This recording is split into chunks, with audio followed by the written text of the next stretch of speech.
तो जैसा कि पिछले एपिसोड में हमने देखा था, वांगलिंग इधर काफ़ी तेज़ी से चौथे रियल्म की तरफ बढ़ता है और इसके पीछे हंच बैंग मैंग लगा हुआ था। अब आगे फिलहाल ये उस वर्टेक्स से बस 30 फीट की दूरी पर था, पर अचानक से यहाँ पर 1000 फीट का स्पेस में रिफ्ट खुलता है और एक ब्लडी ओरा बाहर दिखने लगती है। वांगलिंग काफ़ी शॉक्ड होता है, पर एंशिएंट टेम्पलर से इसने जो टेक्निक हासिल की थी, यानी कि जब स्पेस रिफ्ट के काफ़ी करीब हो गए एग्जिट गेट के, तभी आप इस टेक्निक को यूज़ कर सकते हो। इधर वांगलिंग भाग रहा था और उस होल में से बहुत सारे यहाँ पर डेमंस निकलते हैं। अब भागते भागते वांगलिंग अपने पॉइजन स्वॉर्ड को निकालता है और इसमें जो 10 थॉर्न्स थे उनके पॉइजन को ये यूज़ करता है। साथ में यहाँ पर कुछ रेस्ट्रिक्शंस बैरियर लगाने लगता है और इस मौके का फ़ायदा उठाकर ये फोर्थ रियल में एंटर कर जाता है। और साथ में क्योंकि वो वर्टेक्स के समान रहता है, तो वांगलिंग ने जो बैरियर लगाए थे और कुछ पावर्स के दम पे फिलहाल उस वर्टेक्स को ये डिस्ट्रॉय कर देता है। डेमंस पहुंचते तो है, पर उन्हें फिलहाल अब 3 घंटे वेट करना पड़ेगा, उसके बाद ही एंटर कर सकते थे। पर इन डेमंस में से एक कहता है कोई बात नहीं है, वो बंदा सी ऑफ नॉलेज में नहीं पहुंच पाएगा, यानी कि एंशिएंट गॉड टूसी की बॉडी में, और जब तक वो बाहर है तब तक हम उसे पकड़ सकते हैं। अब इधर वांगलिंग इसके सामने एक ब्लू वर्ल्ड आता है और वांगलिंग जब इसके अंदर एंटर कर रहा था तो इसे एक आवाज़ सुनाई दी थी कि तुम की सी के एज पे पहुंचोगे।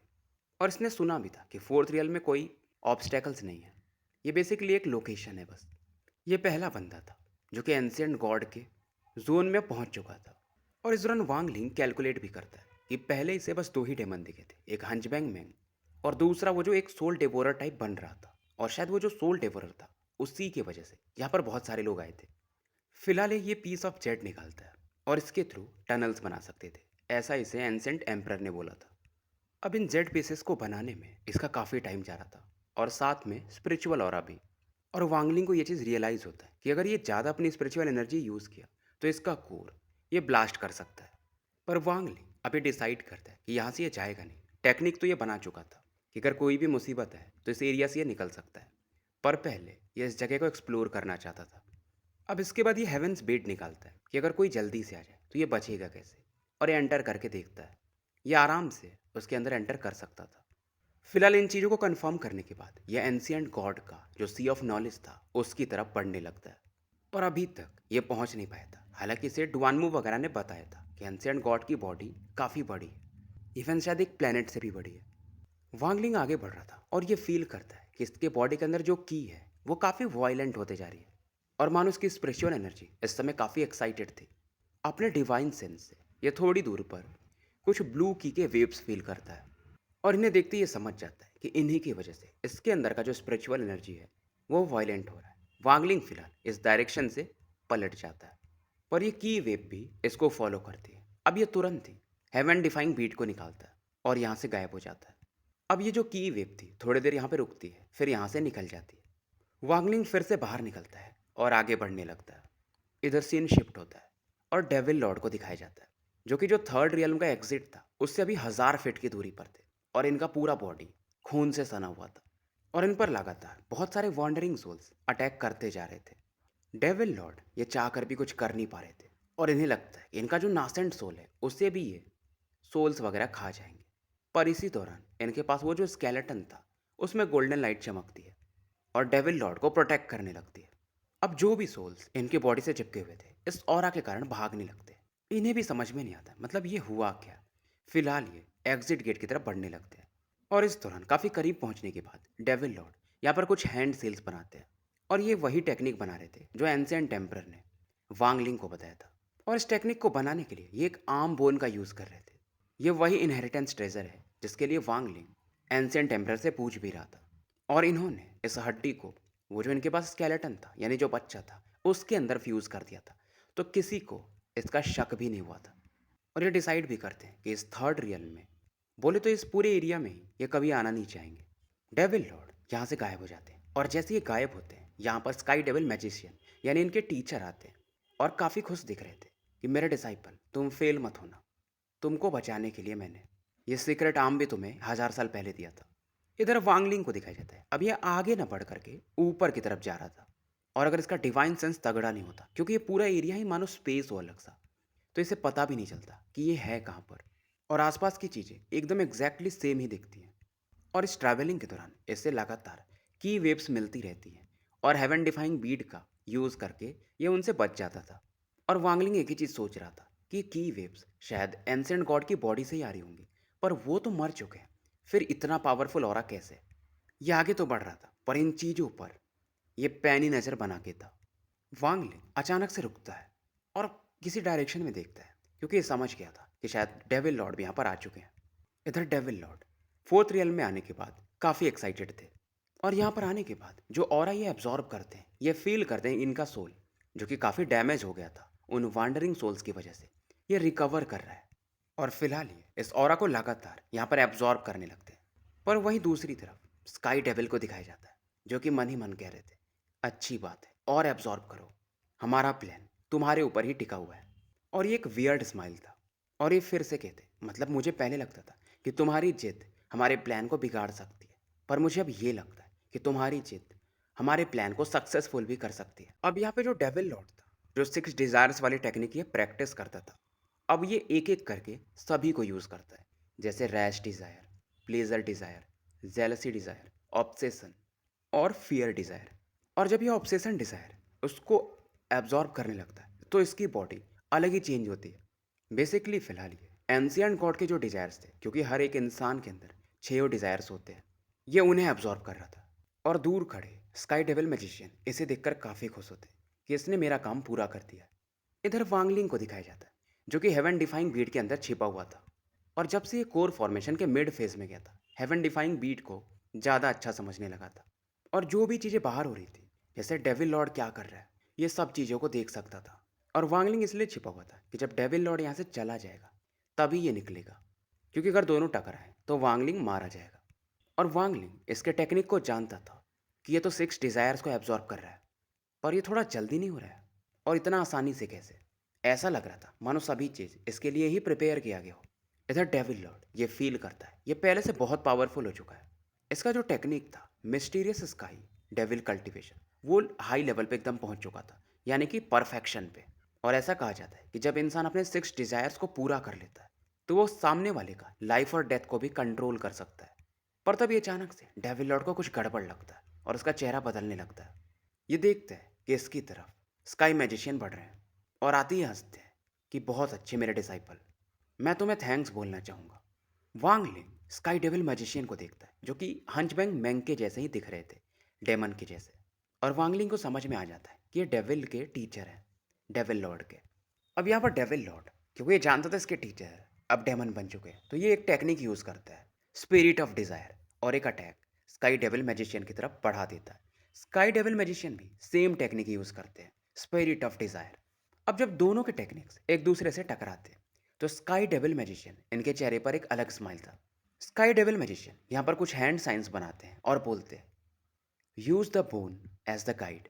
और जैसे ये बोलते हैं, डेविल लॉर्ड के पास वो जो गोल्डन बोन था वो हिलने लगता है और एक्सप्लोड कर जाता है। ये हवा में बिखर सा जाता है और धीरे धीरे स्काई मैजिशियन के पास आ जाता है और फिर से हड्डियों की तरह बन जाता है।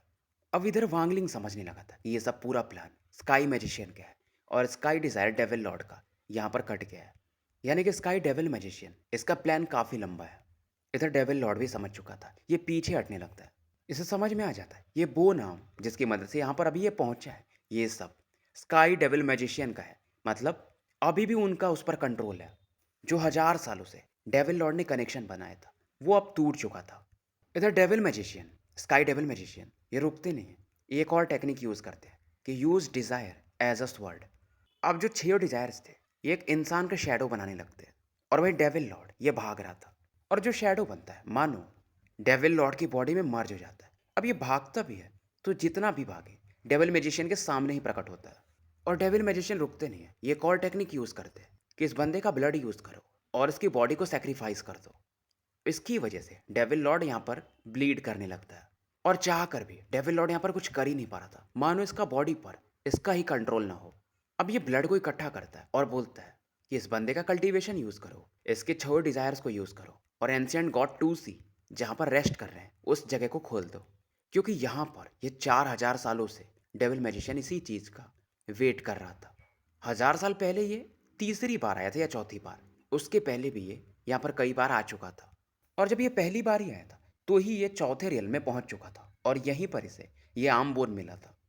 कहा जाए तो ये बंदा एक जीनियस था, और इसे भी ये फीलिंग आई थी क्योंकि ये जो डिजायर्स अभी स्काई डेविल पहले एब्जॉर्ब कर रहा था, ये भी एब्जॉर्ब कर सकते थे, पर इन्होंने किया नहीं था और यहाँ से ये निकल गए थे। आने के बाद इन्होंने फिर जो छह डिजायर्स होते हैं उस पर काम किया था। दूसरी बार भी ये चौथे रियल्म तक पहुंच जाते हैं, पर ये देखते हैं कि एंशिएंट गॉड के जो डिजायर्स हैं वो और भी ज़्यादा बड़े हो चुके हैं, तो ये फिलहाल एब्जॉर्ब नहीं कर सकते। और यहाँ पर इन्हें बहुत सारे डेमोनिक कल्टीवेटर्स भी देखने को मिलने लगे थे, तो दोबारा भी ये भाग जाते हैं, कैसे भी बच के। हालांकि इस दौरान दोबारा में इन्हें एंशिएंट गॉड के सीक्रेट्स कुछ पता चल चुके थे, और जब ये लास्ट बार आते हैं यानी तिबारा या चौबारा जो भी, तो ये एक प्लान बना के आए थे कि मैं यहाँ पर मारा जाऊँगा और जो मेरा पूरा इनहेरिटेंस है मैं डेविल लॉर्ड को दे दूंगा, और फिर ये वापस तो आएगा ही, तो मैं इसको यूज़ करूँगा। फिलहाल इस टेक्निक की मदद से यहाँ पर स्पेस में गोल्डन सर्कल बन जाता है, और एक खतरनाक लेवल का फ्लक्चुएशन हो रहा था। बाकी भी जो डेमोनिक कल्टीवेटर्स थे उन्हें पता चल जाता, लेकिन स्काई डेविल मैजिशियन बहुत ही समझदार बंदा था। पूरे एरिया को इसने ट्रैप करके रखा था कि जो फ्लक्चुएशन से वो बाहर जाने ही नहीं चाहिए। और जो एंशिएंट गॉड का जो फियर डिजायर था वो पूरी तरह से यहाँ से गायब हो चुका था। वांगलिंग ये सब चीज़ें देख रहा था, पर ये काफ़ी एक्साइटेड भी था। इसे समझ में आ चुका था कि वो जो गोल्डन आर्म बोन है वो एंशिएंट गॉड का ही बोन है, और उसका जो एक उंगली गायब है, उंगली का आधा हिस्सा कटा हुआ, वो वांगलिंग के पास है। और स्काई डेविल मैजिशियन ये यहीं पर नहीं रुकते हैं। जो एंशिएंट गॉड के छह डिजायर्स हैं हर एक इंसान के होते हैं, तो उनको ये डेविल लॉर्ड की ऑरा से एक तरह से खोल रहे थे। डेविल मैजिशियन इस दौरान फील करते हैं इन्होंने जो रेस्ट्रिक्शंस लगाए हैं कोई तो है जो इनकी तरफ बढ़ रहा है, मतलब इतना पावरफुल कि इनके रेस्ट्रिक्शंस को तोड़ चुका है। और इन्हें लगता है कि शायद वो जो सोल डिवोरर था उसके पीछे ये जो डेमंस का मालिक है यानी ब्लड सी का सभी लोगों को लगा चुका है। काई डेविल मैजिशियन ने जो टनल खोला था वहां पर एक आइस क्रिस्टल था, पर इनके पास ज्यादा टाइम था नहीं, तो उसका एक तिहाई हिस्सा ही ये ले पाते हैं और इस एरिया को गायब सा कर देते हैं। और एक ही मौका मिलता है आइस क्रिस्टल को निकालने के लिए। अब यहाँ से ये निकलने को देखते हैं, पर तभी एक आवाज़ आती है कि अगर तुमने एक कदम बढ़ाया तो मैं तुम्हें डिवोर कर जाऊंगा। स्काई डेविल मैजिशियन इस आवाज़ को पहचानते थे कि रेस्ट्रिक्शंस इतना जल्दी क्यों टूट गए, क्योंकि ये बंदा ब्लड सी का ओनर है। ओनर का एक जनरल है जो 10 जनरल में से एक है, और इतना पावरफुल है कि बोल नहीं सकते। मतलब ये बंदा एक एंशिएंट कल्टीवेटर है, और इनको लोग प्यार से लॉर्ड डुओ मू बुलाते हैं। स्काई डेविल मैजिशियन इस आइस क्रिस्टल को भी अभी एब्जॉर्ब नहीं कर पाए थे, और ये जानते थे कर भी नहीं पाएंगे क्योंकि सामने वाले बंदे को एक सेकंड भी नहीं लगेगा और ये मारे जाएंगे। अब ये बंदा स्काई डेविल मैजिशियन की तरफ नहीं देखता है, बल्कि उस तरफ देखता है जहाँ पर ये फ्लक्चुएशन फील कर रहा था स्पिरिचुअल एनर्जी का, पर इसे ज़्यादा कुछ पता नहीं चलता है। फिर ये उसके बाद स्काई डेविल मैजिशियन की तरफ देखने लगता है, और वांगलिंग को लग रहा था मानो ये इसी की तरफ देख रहा हो। ये भी हैरान था कि ये बंदा हेवन डिफाइंग बीट के सेंसेशंस को फील कर सकता है। अब ये जो जनरल थे वो जो आइस क्रिस्टल था उसे ले लेते हैं। स्काई डेविल मैजिशियन मानो अंदर से ये खून इसकी बह रही हो, इतना इसे बुरा लग रहा था। और ये मिडिल ईस्ट में इससे पूछता है ये क्या चीज़ है, क्योंकि इसे समझ में नहीं आता कि इस क्रिस्टल में खास क्या है। डेविल मैजिशियन भी बोलते हैं कि लॉर्ड डुओमू, ये जो क्रिस्टल है मेरे डिसाइपल के कल्टीवेशन से बना है, और मैंने उसे इसलिए डिसाइपल बनाया था ताकि मैं उसके कल्टीवेशन को यूज़ कर पाऊँ, और अगर आपको चाहिए तो आप ले सकते हो। पर ये मिडिल ईस्ट मैन यानी लॉर्ड डुओमू इस क्रिस्टल को ही क्रश कर देते और एक तरह से ख़त्म ही कर देते, और कहते तुम इसे ट्रेजर कहते हो, ये ऐसे ही टूट गया। और फिलहाल ये स्काई डेविल मैजिशियन से कहते मेरे साथ चलो, हम उस सोल डिवोरर को ढूंढते हैं यानी वांगलिंग को। वांगलिंग इस दौरान ये बाहर नहीं निकलता है क्योंकि इसे पता था वो जो भी बंदा है वो काफ़ी स्ट्रॉन्ग है, और उसने कुछ ट्रैप्स लगाए होंगे ताकि वो मुझे पकड़ सके।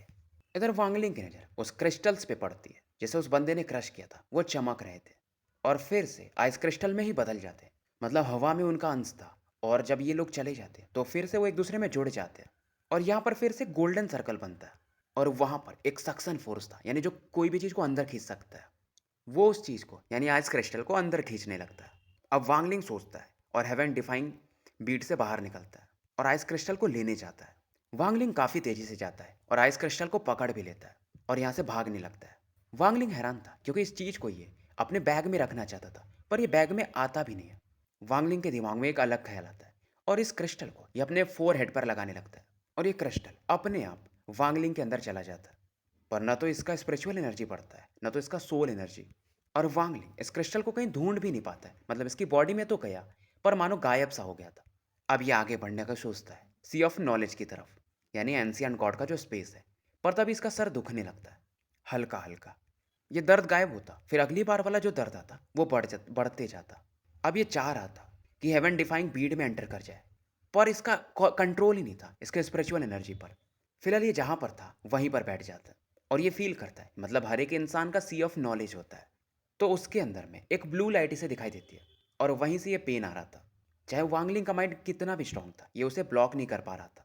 समय बीतता है और वहाँ पर रेसे जैसे बनने लगते हैं और धीरे धीरे कोकून में बदल जाते हैं, एक तरह से अंडे जैसा। और वांगलिंग के आसपास भी एक लेयर सा बन चुका था ब्लू लाइट का। और आसपास के एरिया में एनर्जी का जो रिपल्स था, यानी फ्लक्चुएशंस, वो बढ़ने लगता है और ये कोकून अचानक से कहीं तो गायब हो जाता है। माहौल एकदम पहले के जैसा हो जाता है। अब यहाँ पर ही जैसे ही मतलब वांगलिंग गायब हुआ होगा, यहाँ पर डेमोनिक कल्टीवेटर्स आते हैं। ये लोग यहाँ पर ढूंढने की कोशिश करते हैं क्योंकि बहुत सारे कल्टीवेटर्स आए थे, पर इन्हें कुछ मिलता नहीं है।